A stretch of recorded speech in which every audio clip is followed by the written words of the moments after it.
The world broke open at 3:14 a.m. The canvas screamed under my fingers, raw linen splitting like skin. I was painting with house paint and spit, and something I swear was electricity. My body thrummed with it. The new language of light. That's what I was birthing. No, not birthing, exploding. The city outside pulsed and breathed like a living thing. Sirens arched across the sky like comets. Every color I'd ever seen collapsed into a single note, so sharp I thought my teeth would shatter. Pain in my hair, blood under my nails, laughter leaking out of me in violent fits. I am the king. I wrote across the wall in huge, slashing letters. I am the king. I hadn't eaten in 2 days. I hadn't slept in 3. I didn't need to. Sleep was for prisoners of gravity. God sat on the floor beside me, cross-legged and silent, letting me do the work. His face looked suspiciously like mine. My heart was a drumline. My hands were meteors. My mind was a cathedral with the roof torn off. Every brushstroke cracked the air. Every smear of color was a psalm. This is it. I whispered to the trembling canvas. This is the first true thing anyone has made since the Big Bang. I didn't just see colors. I felt them.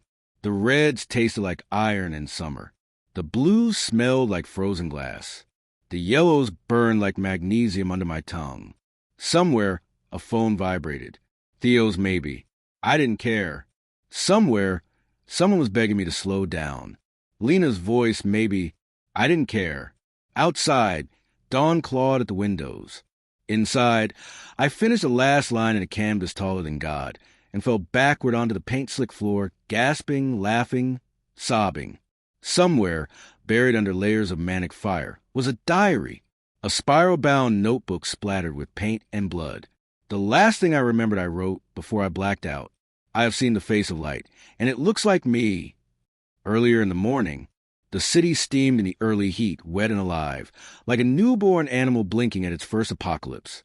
I walked barefoot through the alley behind my building, the concrete licking my soles raw, still wearing the jeans I'd painted in, stiff with color and blood. Above me, the sun split into 3 perfect copies. Maybe a trick of light, maybe a sign. I laughed so hard it hurt. 3 suns, I thought. Finally, a universe big enough for me. Every car horn was a symphony. Every garbage bag a still life. Even the flies swirling around a dead pigeon looked choreographed, like ballet dancers spinning on invisible strings. My phone buzzed somewhere deep in my back pocket. I let it vibrate against my spine like a purring cat. I didn't need to answer. I already knew it was Marco, wanted to talk business. Marco was a leech, but sometimes even leeches draw blood you need to lose. I needed to find coffee, or a canvas, or a goddamn planet to colonize. Across the street, I saw Lena, or a woman who looked like her, dark hair, cello-shaped body, fire tucked behind cautious eyes. I almost ran to her. Almost. But the voice in my skull, the smarter one, the louder one, said, "Not now. The king's work comes first."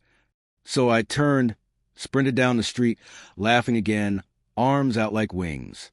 Somewhere behind me, Theo's camera was whirring, capturing everything, immortalizing the mania like a butterfly pinned to glass. I didn't care.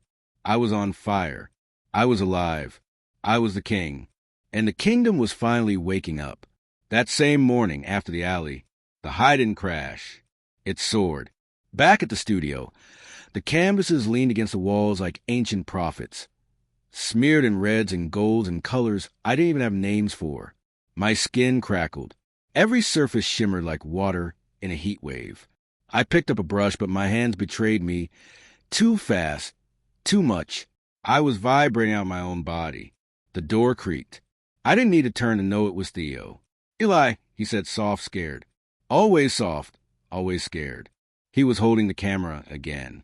The cheap Canon I'd given him for his 16th birthday. Back when I still believed gifts could save people. The red light blinked. Recording. "You shouldn't film the king without his crown," I said, grinning, spinning, half collapsing onto the floor.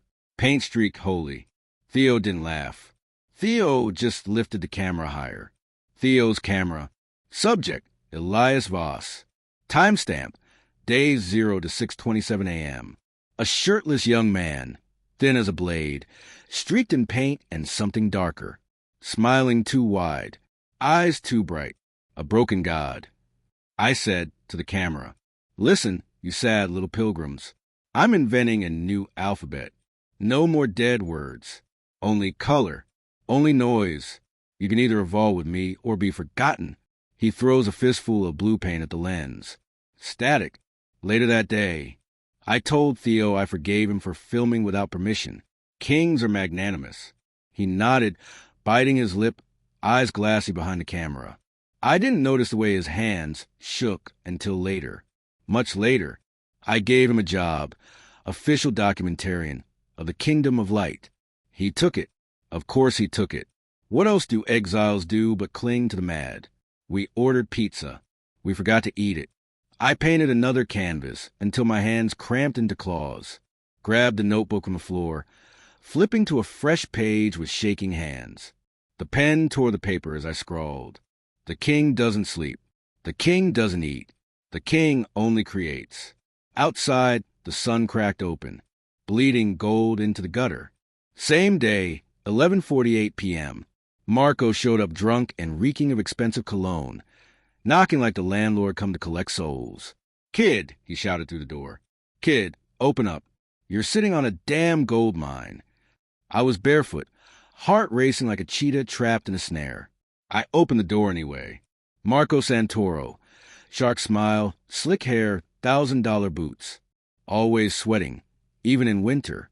The kind of man who could smell blood and water 1,000 miles away.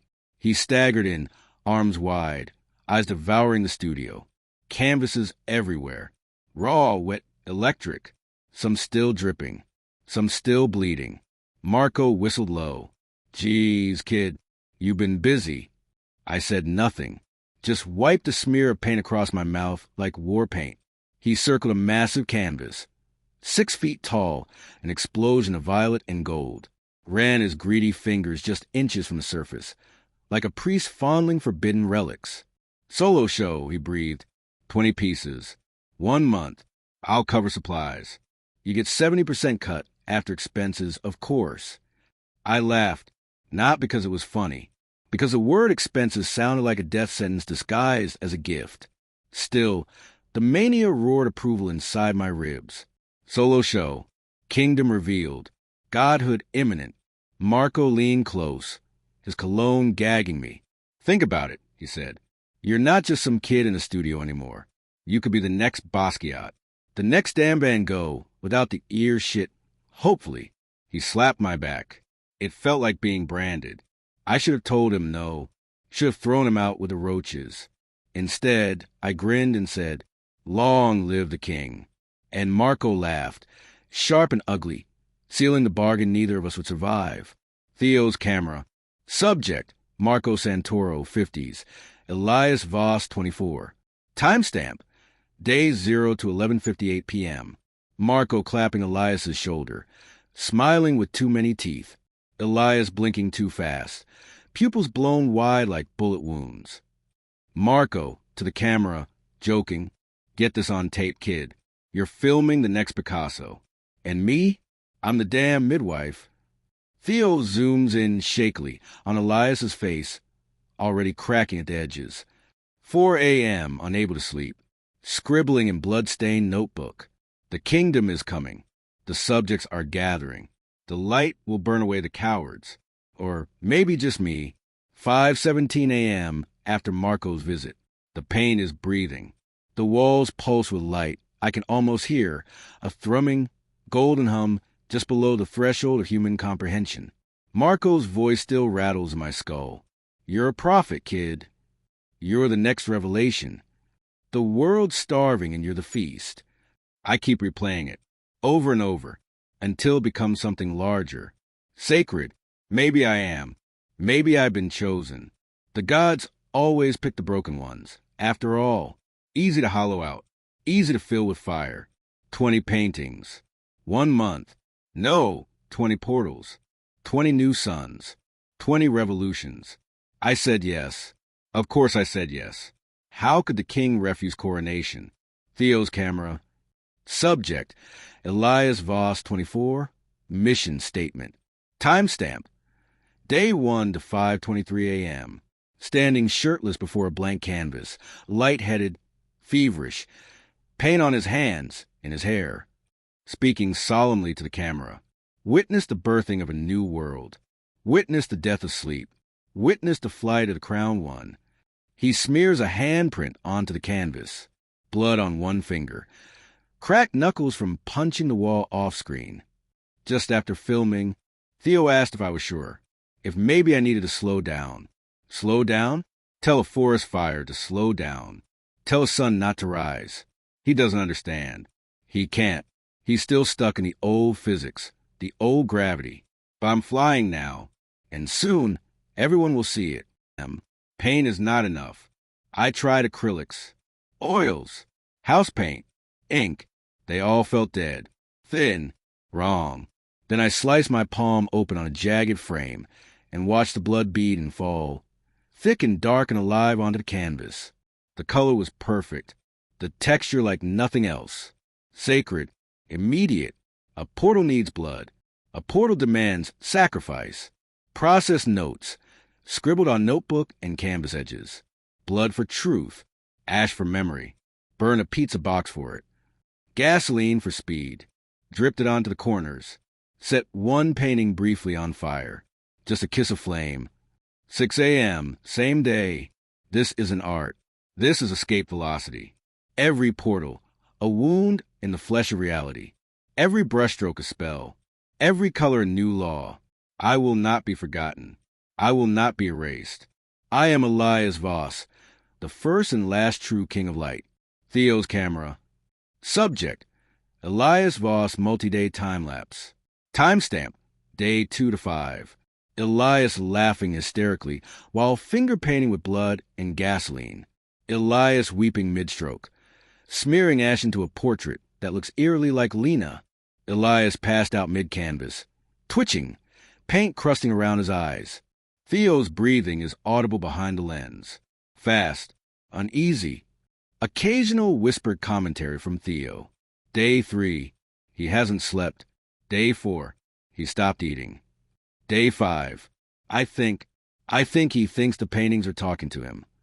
Later that day, late day 5 night, the canvases are opening their mouths. Not words. Wider. If I crawl through, if I find the right colors. Maybe I can leave. Maybe I can be pure light again. Maybe Lena will be waiting on the other side. Day 6, 2:11 a.m. The walls have eyes now. Not metaphorical. Literal. Watching. They blink when I move too fast. The paintings pulse when I'm not looking. The portals are almost ready. They whisper to me. Sweet promises. I have to hurry. Before the gravity of this world pulls me back down. Before the chains tighten. Theo's camera. Portals complete. Subject, Elias Voss, studio, day 6 night. Elias dragging canvases across the floor like wounded bodies. Smearing gasoline with bare arms. Hands shaking. Muttering to himself, open, open, open. Laughing, sobbing, indistinguishable. Theo's whisper, off camera. I don't know if he's going to survive this. Day 7, afternoon. 20. I did it. Each one a doorway carve out my ribs. The floor is sticky with blood and ash. I haven't slept in days, weeks, years. Doesn't matter. The king does not rest. The king ascends. In Elias's apartment later that evening, the door creaks open.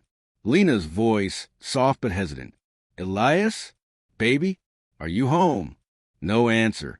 The living room is a war zone. Canvases stacked like barricades. Pizza boxes molding in corners. Cigarette smoke hanging like a low fog. She steps carefully. Heart pounding. From the bedroom. A sound. A giggle. Feminine. Breathless. She pushes the door open. Theo's camera. Accidental clip. Not meant for release. Lena frozen in the doorway. Elias in bed with a woman neither of them know. Paint smeared across bodies like tribal war paint. Laughter. Careless, cruel. Lena's hands fly to her mouth. Her cello case slips from her shoulder and hits the floor with a sharp, violent snap. Silence. except for Elias, who props himself up on an elbow, hair wild, pupils wide and glittering with mania. He smiles, a distant, unsettling thing. Ah, Lena, come see. We are building temples now. Bodies as altars. Love as combustion.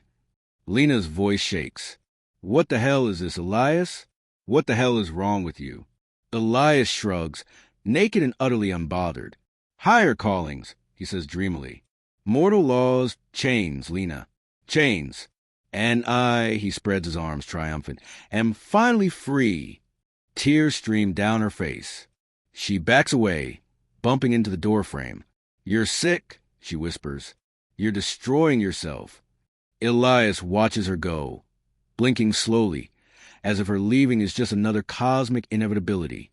As she vanishes down the hallway, sobs echoing, he mutters under his breath, freedom tastes better than forgiveness, and smiles. Immediately after, Lena's chain broke today. I didn't even have to cut it. She unfastened it herself. Maybe love is just another prison. Another lie. Maybe I was never meant to be loved. Maybe love needs gravity. And I was born weightless. Theo's camera, the aftermath. Subject, Elias alone dim, unfocused. Cigarette burning between fingers. Eyes glassy. Painting frantically again. A new canvas. This one scratched so deep it rips. Blood under fingernails. Theo's whispered note. He's slipping. He's burning too bright. He's gonna fall. Night 8, 3:48 a.m. Who needs sleep when you have light? Who needs food when you have fire? The hunger is a lie. The exhaustion is a trick. The worms whisper, rest, rest. But I will not listen. I am close. So close. Another doorway cracked open today. I think it saw me. I think it smiled. Theo's camera, wide eyes. Subject, Elias pacing, studio, camera shaky. Elias walking in frantic circles. Hands twitching, rubbing the back of his neck raw. Paint-streaked face. Cracked lips whispering to himself. He slaps the wall suddenly. Thwack, leaves a bloody palm print. Shouts, wake up, wake up, wake up. Theo's voice barely audible. He hasn't eaten in days. Night 9, 1:13 a.m. The walls are breathing. The colors are alive. I saw the paintings blink tonight. One of them laughed. I think I heard Marco's voice in the vents, calling me Judas, calling me God. Maybe they finally understand. Maybe I am both. Elias's studio, pre-dawn. The air is thick, heavy, syrupy. Elias sits cross-legged on the floor, surrounded by his portals. His pupils are blown wide, black holes swallowing galaxies. He talks to the paintings like they're old friends. Did you think it would be easy? He whispers to one. Did you think greatness came without blood? His fingers tremble as he lights a match. The small flame dances, reflecting off dozens of glossy mana canvases. For a moment, it seems like the whole room is breathing with him. In, out, in, out. Night 9, 4:44 a.m. I looked in the mirror tonight, and the mirror looked back. But it wasn't me. It was the king, crowned in blood and gasoline. Eyes like new stars.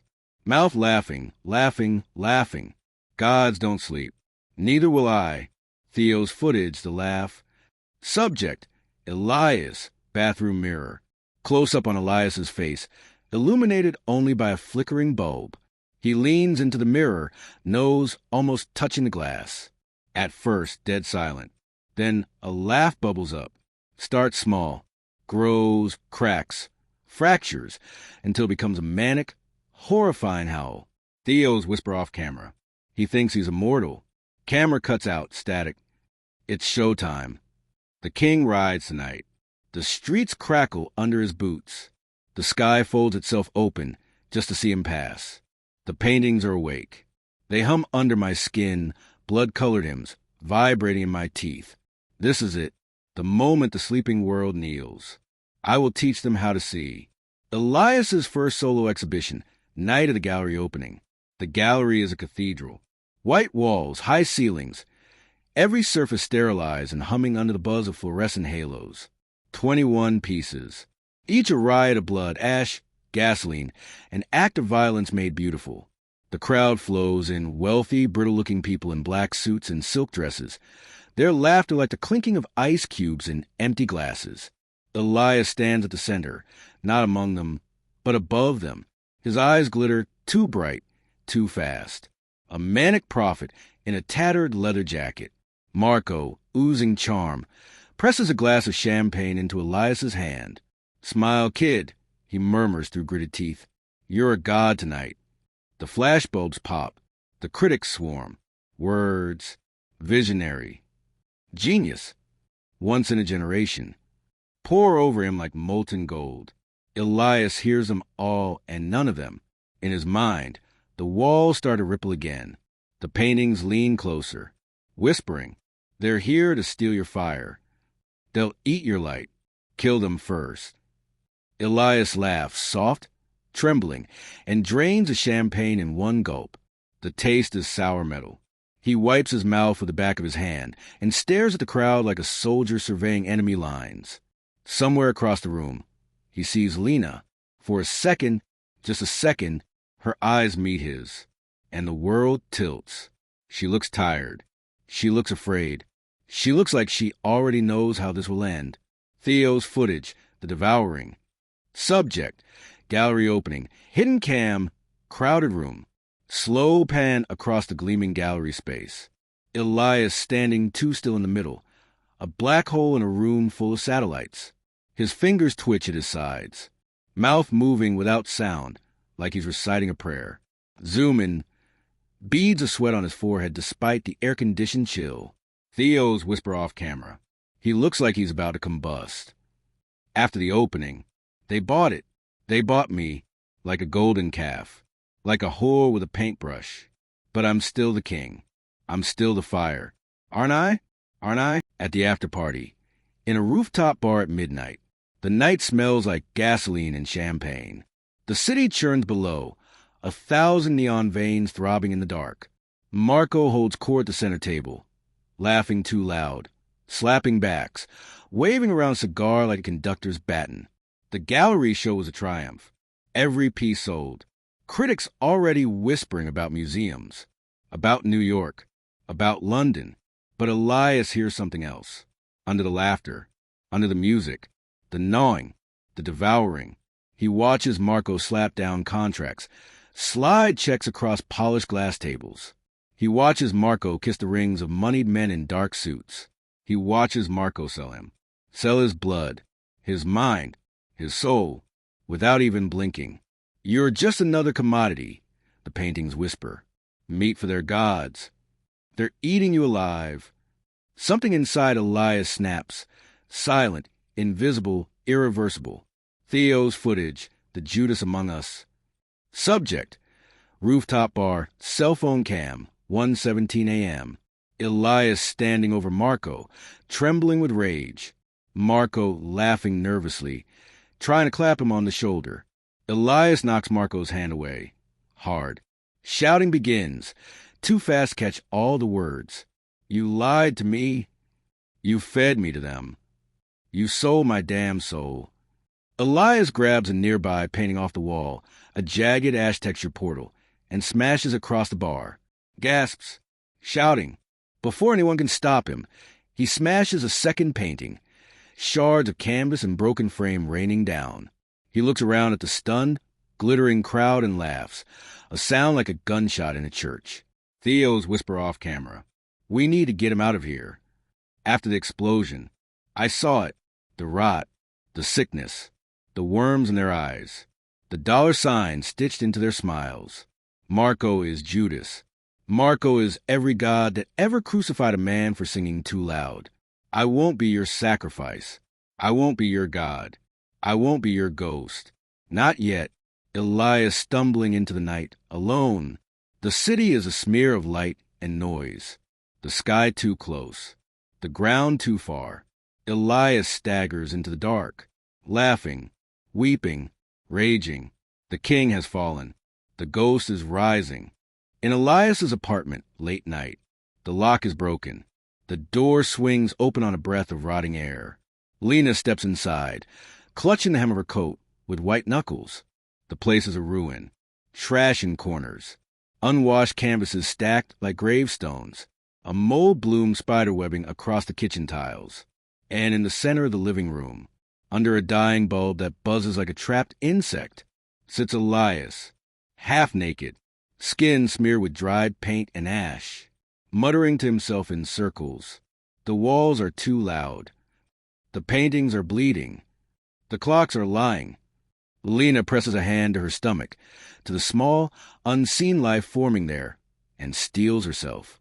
You can't save him, something cold inside her whispers. But maybe you can save yourself. Still, she steps forward. Elias, she says, voice trembling. You need to listen to me. He looks up, eyes fever bright, pupils blown wide. A slow smile curls across his cracked lips.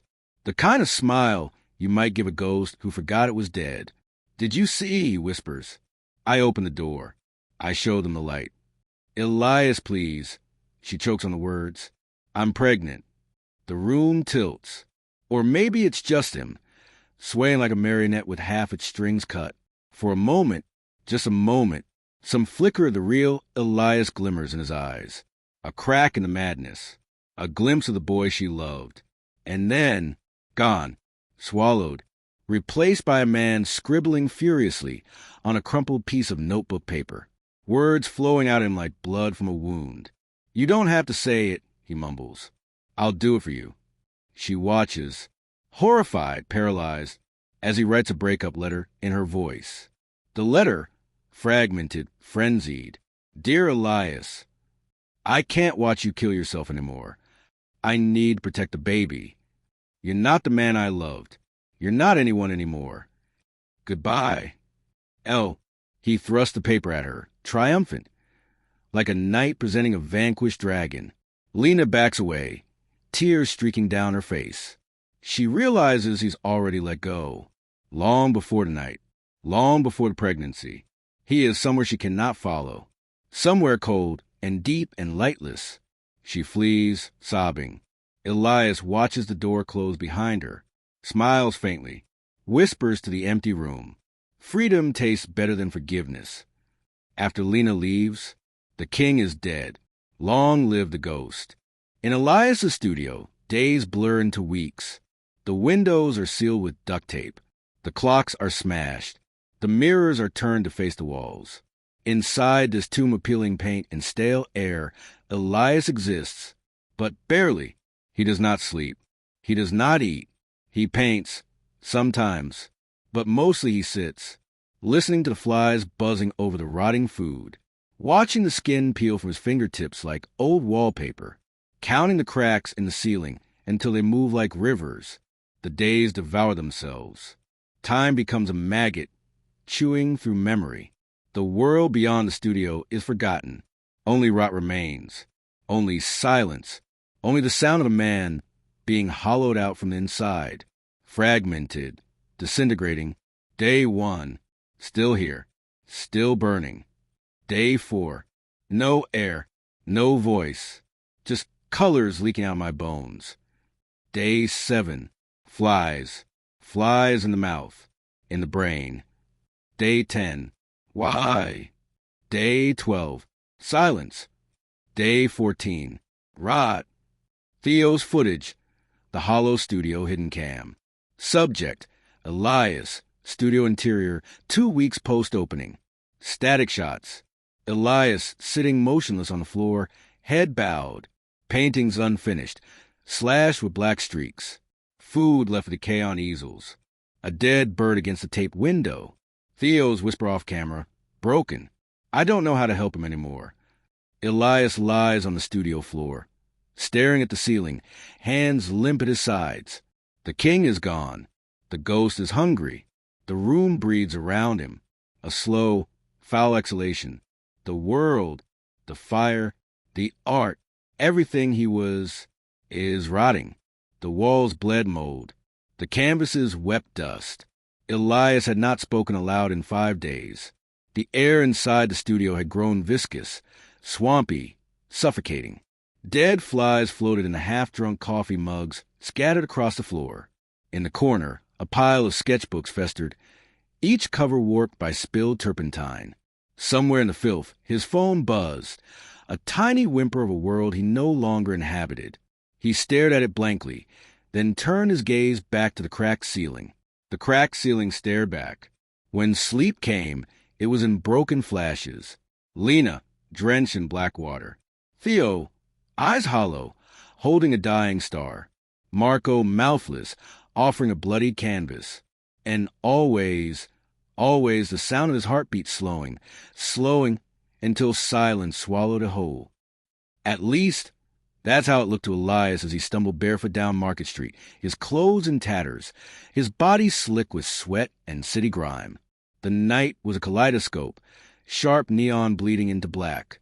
Each step struck the pavement like a drumbeat from some unseen war. His heart hammered to a rhythm no one else could hear. His mouth tasted like electricity. I am the sun. Elias screamed at the skyline, arms thrown wide like a prophet at the end of the world. Cars honked, braked, veered. Faces blurred past, horrified, laughing, shouting. Somebody filmed him on their phone. He ripped the last of his shirt off and hurled it into traffic. His skin steamed in the cold night air. He could feel it, truly feel it, the blood inside him boiling into light. He was shedding his mortal coil.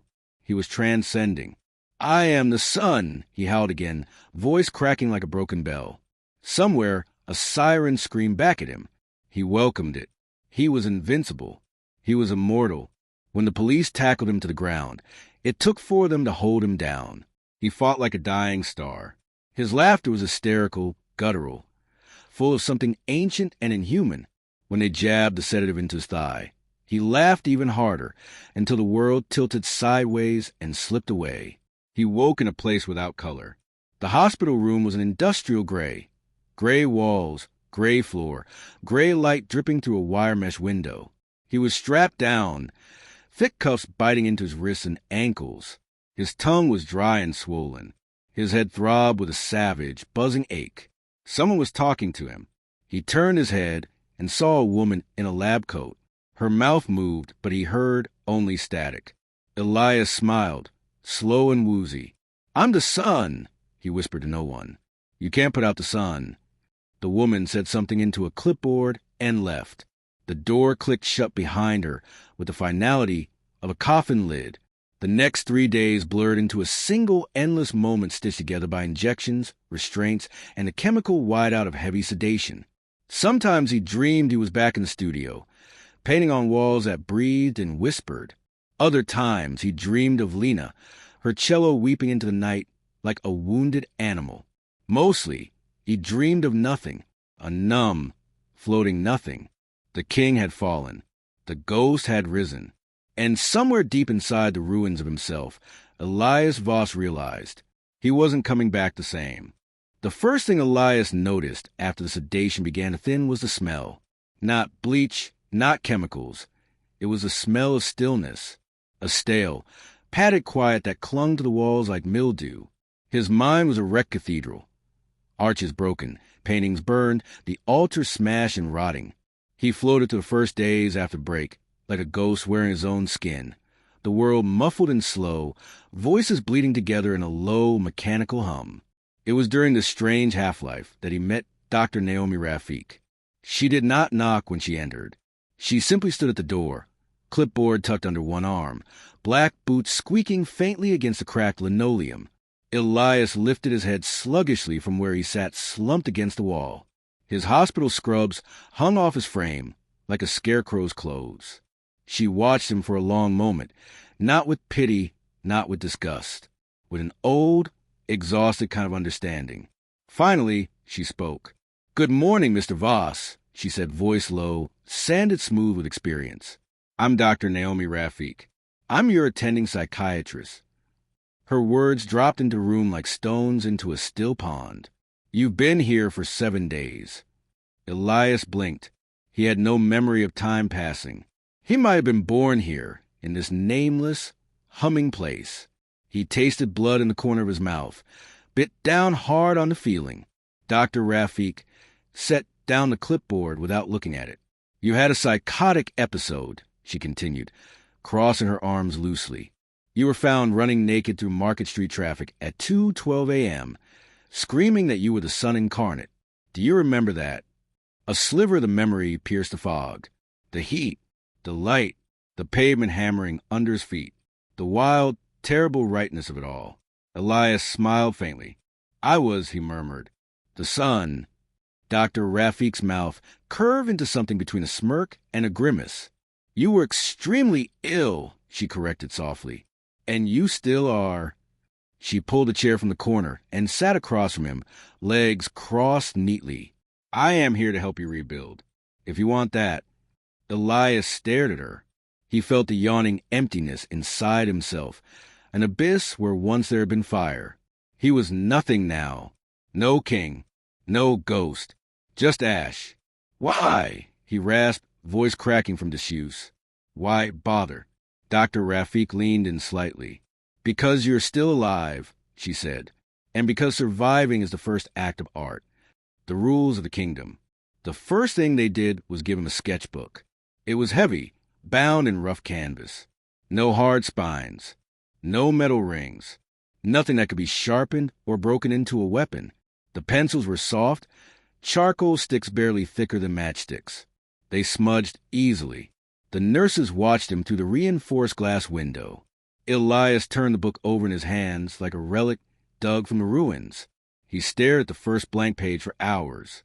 Dr. Rafik sat silently across from him, not pushing, not pleading. She simply waited. At last, he moved the pencil to the page. The line he drew was short, straight, a horizon, then another beneath it, then a cage, a map with no landmarks. When he handed it to her wordlessly, she looked at it for a long time before speaking. You feel trapped, she said. He did not nod, did not answer, but she knew. Each day, she returned. Each day, he drew another cage. The cages grew more elaborate. Barbed wire, steel doors, thick stone walls. Sometimes, tiny stick figures inside, curled in fetal positions. Other times, just empty cells stretching off into infinity. Elias filled sketchbook after sketchbook with blueprints of his own imprisonment. No color, no sound, only shadows upon shadows. Once he asked her, Are you trapped too? The question slipped out before he could stop it. Dr. Rafik regarded him for a long moment. I lost my brother to this disease, she said simply. He chose to stay trapped. There was no dramatics in her voice. No plea for sympathy, only the flat, painful truth. Something cracked slightly inside Elias. Not enough to bleed, just enough to remember. The geography of grief. Weeks passed. His body began to regain some strength, but his spirit remained inert. Sleep came in heavy, chemical chunks. Dreams rotted before they could bloom. He gained weight slowly. His cheeks filled out. His eyes lost some of their frantic glint. But he was not painting. Not truly. His sketches were cold. Technical. Dead architecture from a dead mind. One afternoon, Dr. Rafik brought in a different assignment. A mirror. It was heavy and unadorned, rimmed in plastic. She placed it in front of him without speaking.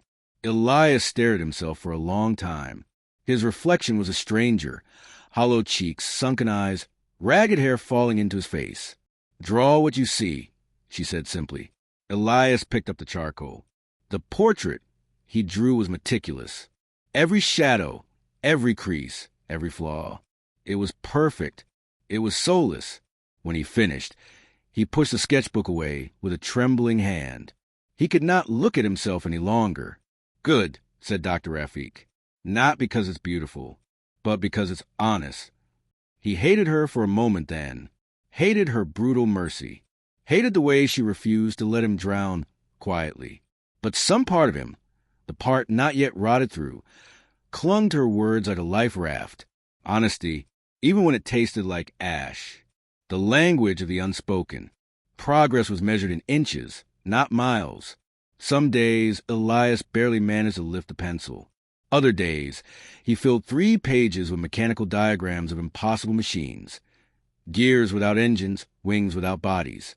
There were days, too, when he simply sat, staring, breathing, being.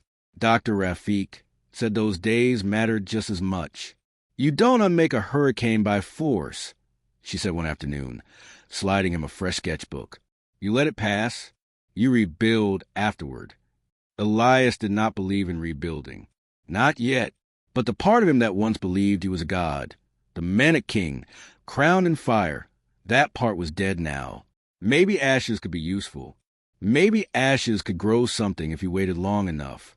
The other patients became background noise. An old man who screamed at invisible dogs. A girl who wept into her food tray every meal. A boy who carved angels into his arms with fingernails. Elias kept his head down. He became anonymous. Just another broken thing in a place full of broken things. He found this comforting in a terrible way. Theo's visits. Theo came twice. Once with his mother, who stayed silent, her face tight and furious. And once alone. The second time, Theo snuck in a thumb drive. "E!" he whispered during visiting hours, sliding it into Elias's palm. "It's important. Watch it when you're ready." Elias tucked the drive into the waistband of his hospital pants without a word. He was not ready. Not yet. At night, after sedation, he sometimes dreamt of Theo as a boy, wide-eyed and gap-toothed, trailing after him in the woods behind their house, begging for stories. Back when Elias could still tell stories. Back when the monsters only lived in books. The cracking of the shell. It happened on a Wednesday. A storm hammered against the hospital windows. The sky churned thick as molasses, lightning splintering the world into violent flashes. Elias sat in the art room, hunched over a blank page. Something inside him, something old, something stubborn, snapped. Without thinking, he jabbed the charcoal across the paper. Not cages, not machines, not diagrams. Shapes, light, sound. He drew the storm itself, the roaring, relentless hunger of it, the terrible beauty of something wild and merciless. His hand cramped, his wrist spasmed. He kept drawing. He tore through 3 sheets. 4, 5. The nurses watched nervously through glass, fingers hovering near the emergency button. But Dr. Rafik just stood behind him, arms crossed, saying nothing. When he finally dropped the pencil, trembling and panting like a marathoner at the finish line, she crouched beside him. She said only one word. "Good." That night, Elias wept, not with rage, not with shame, not with grandiose ecstasy, with grief, pure and stupid and enormous. He wept until the pillow was soaked and the nurse had to change the bedding. He wept like something was being birthed from inside his ribs, something raw and tender and terrifying. He dreamed of Lena. She stood on a beach made of broken glass. She did not speak. She only looked at him, and the look said, "I cannot save you, but I hope you save yourself." When he woke, his hands were aching from how tightly he had curled them into fists. The cartographer's gift. 2 weeks later, Dr. Rafik brought him something new. Paints. Nothing fancy. Hospital-safe tempera. Watered down. No solvents. Still, color. Elias stared at the little pots like they were holy relics. His fingers itched. The first color he chose was blue, but not sky blue, not baby blue. A deep, crushed velvet blue that looked like the inside of a bruise. He painted a single slash across the page. Nothing more. But when he looked at it, something inside him stirred. He was not the king anymore. He was not the ghost. He was a cartographer now, mapping the wreckage, mapping the ruins, the invitation. It was Dr. Rafik who suggested the mirror room. "Your brother left something for you," she said one afternoon, voice measured. "You can watch it or not. The choice is yours." Elias felt the old panic rise, the tightness in his chest, the tremor in his hands. But he nodded, because survival was, after all, an act of art. And he was not done making art yet. The room was bare. Just 4 white walls, 1 battered TV screen bolted to a stand, a single metal chair. The camera that filmed him was off. No observers. No clipboard judgments. It was just Elias and the past. Theo's documentary began with a simple title card. The King and the Ghost, a study of Elias Voss. Then The first frame. Elias at 19, shirtless and splattered in paint, grinning manically at the camera. It's not just art, the younger Elias said, voice electric, alive. It's resurrection. Elias in the hospital chair flinched. He barely recognized the boy on the screen. The mania montage. The footage was raw, shaky, intimate. Elias painting at 3 a.m., blasting jazz from a cracked speaker. Elias sprinting barefoot down city sidewalks, laughing. Elias reciting fragments of poetry into a handheld recorder. Words spilling over each other in tangled, beautiful nonsense. I'm not mad. Screen Elias crowed once, standing atop a dumpster, arms flung wide. I'm bigger than madness. The screen crackled. Another clip. Elias arguing viciously with a cafe owner after being asked to leave. His eyes burned. His hands shook. Every frame pulsed with unbearable energy. The collapse. And then the shift. Theo's footage changed tone, subtly at first, then brutally. Clips of Elias asleep at his easel, surrounded by half-finished canvases. Clips of him punching holes in drywall. Clips of him sobbing in a bathroom stall, forehead pressed to dirty tiles. Don't show this part, Screen Elias muttered at the camera once, voice thick with tears. Don't. Theo had shown it anyway, because truth was sacred. The cycle. Again and again, the footage swung. Mania. Collapse. Mania. Collapse. Each time, the highs got higher. Each time, the crashes got crueler. Theo had even captured the night Elias broke up with Lena, the blank, dissociated way he scribbled a breakup letter, muttering her name like a prayer and a curse. She deserves better, brighter. Screen Elias whispered. The break. The final footage was grainy and horrifying. Elias naked in the street, blood smeared across his chest, screaming up at the stars. I am the sun. I am the sun. I am the sun. Cars swerved around him. Someone screamed. Sirens wailed.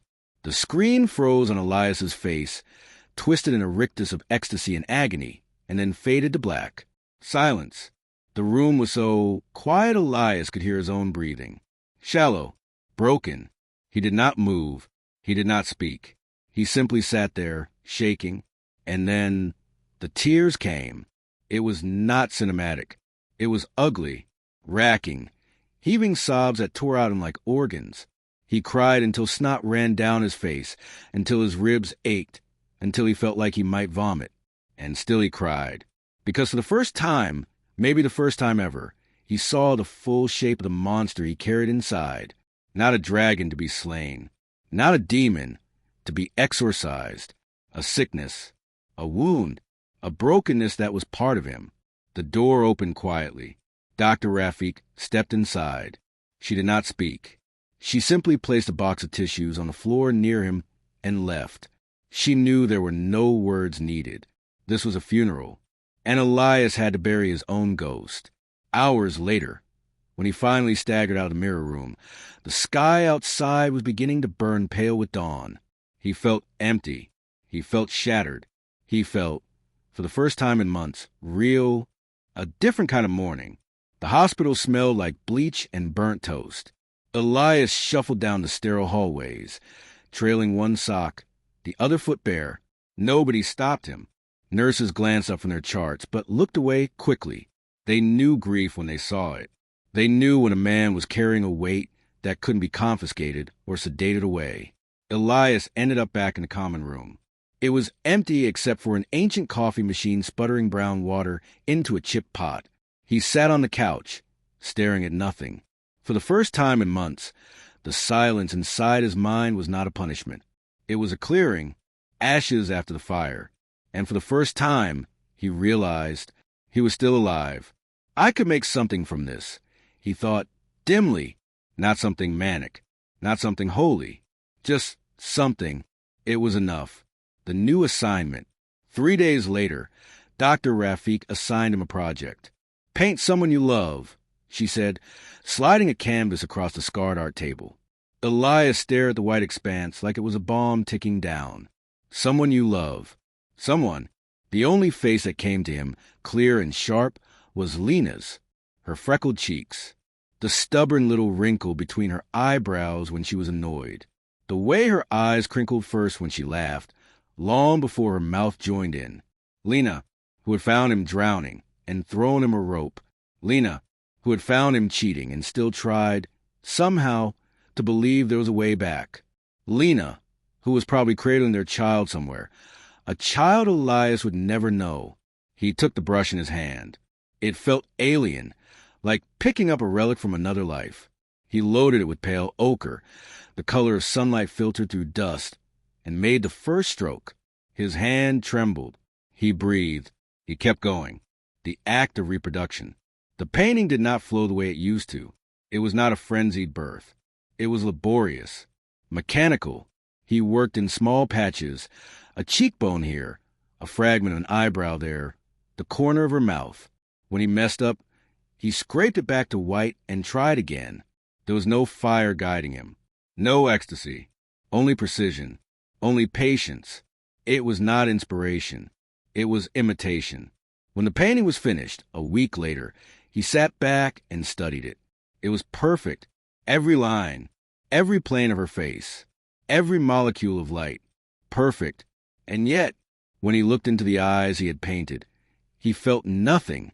No warmth, no memory, no grief. Just a cold admiration for his technical skill. It was a corpse, a perfect corpse, a wax museum version of the woman he had loved. He set the brush down and whispered, "I'm sorry," into the empty room. Colorblind. The next day, he tried again.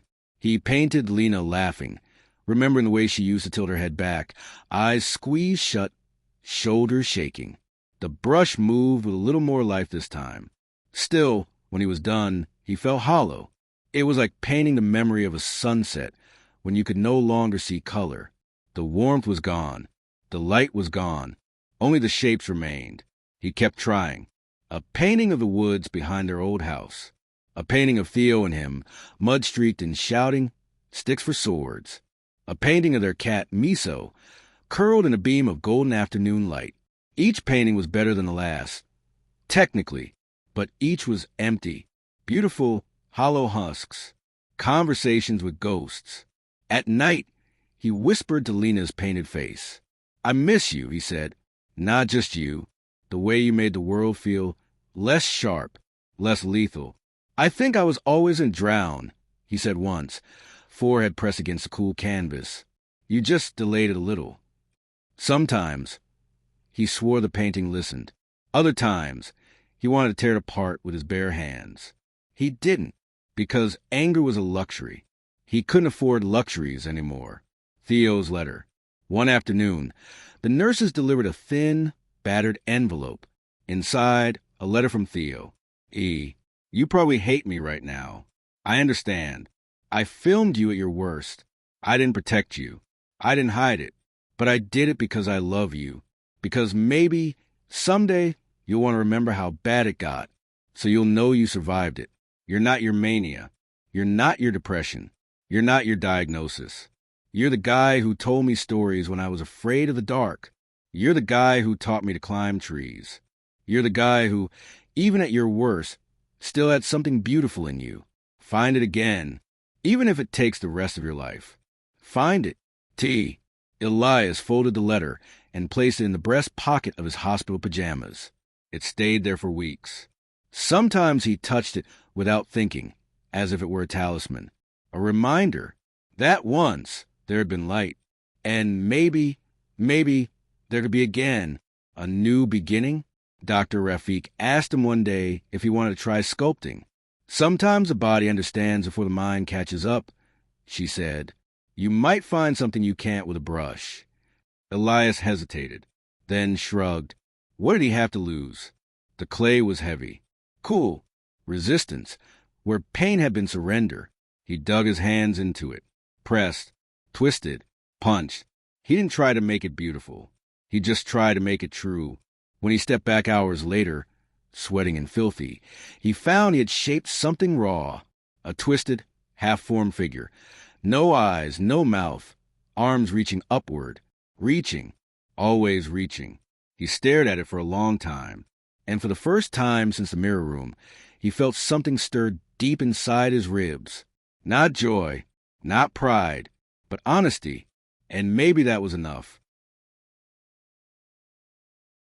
The notebook sat untouched for hours. The room was silent, save for the sterile hum of fluorescent lights and the muted shuffle of nurses beyond the closed door. Elias Voss sat in the chair by the window, staring at the notebook lying on the small bedside table. It felt like a stranger had left it there, a relic from a different lifetime, or a mirror he didn't dare look into. The window was cracked open a sliver, letting in the weak afternoon light. Outside, the hospital courtyard swayed under the wind, patches of dry grass bending like supplicants, bare trees clenching the winter air with skeletal hands. Elias closed his eyes. He could still hear it if he tried hard enough. The roar of crowds that had never existed. The pulse of drums only he could hear. The sound of his own voice declaring himself a king, a god, a sun swallowed whole by its own fire. Now, only silence remained. Silence and the careful ticking of the wall clock, a metronome marking the slow death of illusions. The door clicked open. Theo stepped in, carrying a paper bag from the cafeteria. "You didn't eat lunch," he said gently, setting it down on the bedside table without looking directly at Elias. Elias didn't respond. His eyes were fixed now, not on Theo, not on the food, but on the notebook. That black leather cover, cracked at the edges, the frayed ribbon bookmark, frozen halfway through time. Theo noticed and hesitated. "You don't have to," he said, his voice careful. "Not if you're not ready." Elias's fingers twitched once, then again, like a marionette testing forgotten strings. He reached out, slow, mechanical, and lifted the notebook into his lap. It was heavier than he remembered, like it had absorbed the weight of every hallucination, every delusion, every monstrous joy and bottomless despair he had bled onto its pages. He opened it. The past was waiting. The first page was a bomb going off. Manic scrawlings, words bleeding over margins like wildfire. "The sky is a vein, I am the knife. Flesh is just dust in love with gravity. Doodles of crowns, stars, serpents devouring themselves." Page after page of desperate declarations, prophecies, revelations torn from a mind spinning too fast to survive its own orbit. Elias turned the pages faster now, fingers trembling, sketches blurred past, visions of Lena distorted into angelic and demonic forms, self-portraits that looked more like monsters than men. Then the descent. The manic handwriting staggered, collapsed, whole pages filled with nothing but repetitions. Fake, fake, fake, fake, fake. Sleep and never wake. Who took the color out of me? The final written page before the blankness was just 3 words, written so faintly they seemed almost ashamed. "Please make it stop." Elias closed the notebook. The silence pressing closer, heavier. Theo watched him cautiously, as if expecting him to shatter. Instead, Elias just stared at the closed cover in his lap and whispered, "I don't remember writing most of it." Theo sat on the edge of the bed, careful not to crowd him. "That's okay," he said. "It's part of it, the forgetting." Elias shook his head slowly. "It's not forgetting," he murmured. "It's evaporation, like pieces of me boiled away. I'm the bones left at the bottom of the pot." A silence stretched between them. Not hostile, not awkward, just exhausted. 2 survivors sitting in the smoldering ruins, too tired to dig graves for the ghosts. Theo finally spoke. "You're getting discharged tomorrow." Elias blinked. The words sounded absurd in his ears. "Discharge," he echoed flatly, like a malfunctioning weapon tossed aside after the war. Theo nodded. "You'll still have outpatient therapy, meds, check-ins, but you're stable enough to go home." Home, another foreign word.